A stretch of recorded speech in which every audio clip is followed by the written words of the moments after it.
Hello friends, मुई संगीता आपण मन के स्वागत करुचे मोर चैनल रे। आज आमे बनामा पालक रो पकोड़ा आ बहुत कुरकुरा बनवा। आपण वीडियोटा के पूरा भावे देखबे। तो चलो एबे आमे शुरू करबार आगु जदि मोर चैनल रे आपण नुआ हा तो प्लीज सब्सक्राइब करि नेबे आ साइड रे थिबा बेल आइकन के प्रेस करी ऑल ऑप्शन के क्लिक करि देबे। तो मुई ने नहीं 250 ग्राम रो पालक ताके मुई भल करी सफा कर दी छे। तार बाद मुई भल करी धुई दी छे सफा पानी रे। आ इटा मुई काटी दी छे। काटी कर मुई इटा नहीं जाई छे। आपण कम बेसी करि पारबे।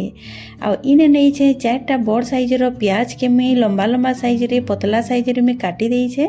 आ एबे नहीं छे अदा के मुई छोट छोट काटी दी छे।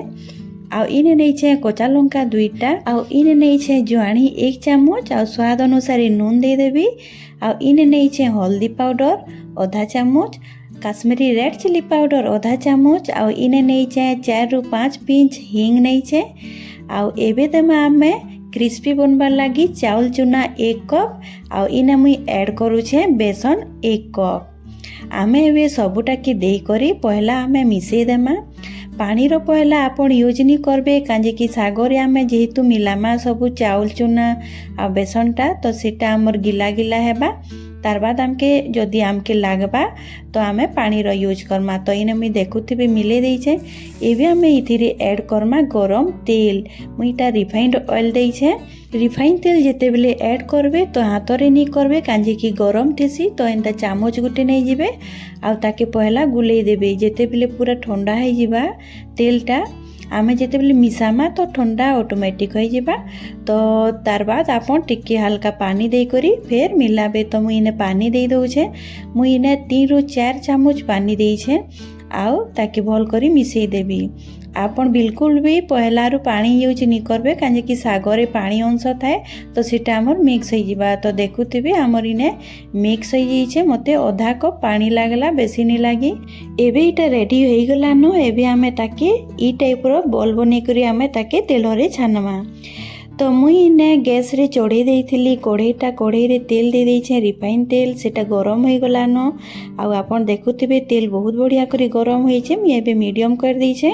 आ पकोड़ी साइज रे आमे एबे छानी दमा। आपन जदि चाहेबे बेले इने आपन टिके बड़ साइज रो भी छानी पारबे।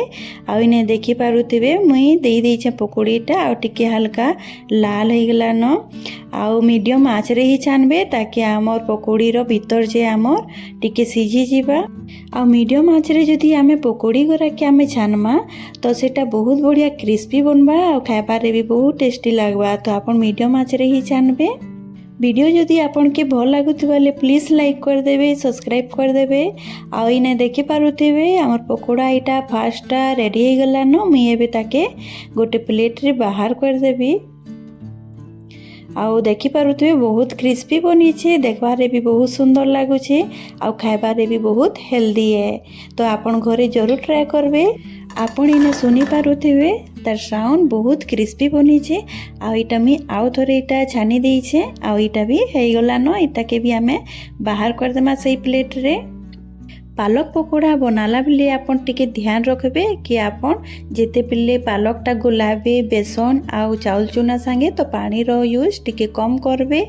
बेसी नहीं आधा कप रु टिके कम करबे। आउ जेतकी लागबा हेतकी यूज करबे। बेसी नहीं देबे स्टार्टिंग रु कम ही देबे। तो इने मुई देखुथिबे मुई प्लेटिंग कर दी छे पकोड़ा रो। आ इने नहीं छे मुई टमाटर सॉस आपन चटनी संगे भी नहीं पारबे। आपन जदि चाहेबे बेले पालक रे टिके आलू के ग्रेट करी करी भी नहीं पारबे। सेटा भी आपन जदि आलूटा के देबे हेले बहुत टेस्टी लागसी।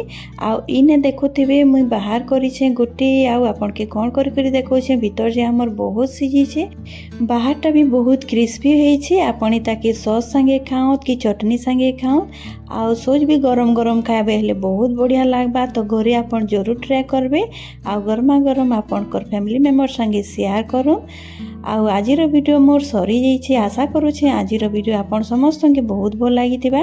वीडियो जदि भल लागिथिबा ले प्लीज लाइक कर देबे, शेयर कर देबे आपनकर सांग साथी मान के। आ चैनल रे जदि आपन नुआ तो सब्सक्राइब करबा लागि नहीं भूलबे। तो आज मुई रहली मिलमा उठी नुआ वीडियो संगे। Bye bye.